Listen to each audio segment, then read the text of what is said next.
Okay, now we're going to discuss something completely different. I've been rereading the Narnia series. You know, I loved the series as a kid and in my early to late 20s. But now I'm on this side of 30. And thinking about it on this side of 30 is completely different.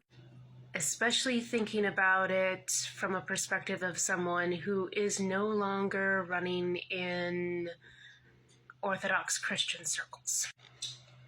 It's really hard to separate the Jesus narrative out of that story. And that kind of bugs me because it has the potential to be a Peter Pan or an Alice in Wonderland. But because so much of the fantasy elements are baked wholesale into the Christian narrative, it's kind of hard to separate it.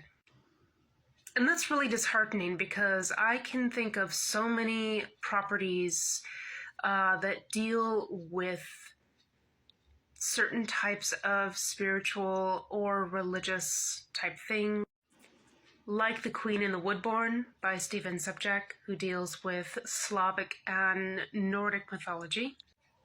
That's the best example I have at the moment. The characters and the gods are extremely interesting and have very dynamic personalities that you actually care about. Aslan is boring, and the White Witch is much cooler than he is.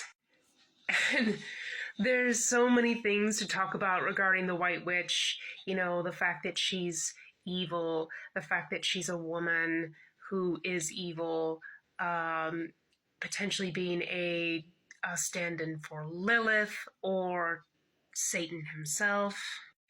The list kind of goes on and on. And then there's the whole debacle with Susan.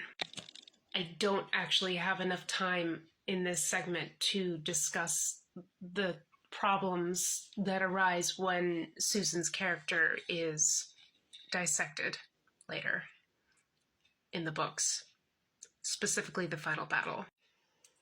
And I hate to say this because it was one of my favorite stories growing up. Lion, the Witch, and the Wardrobe was a very special book to me.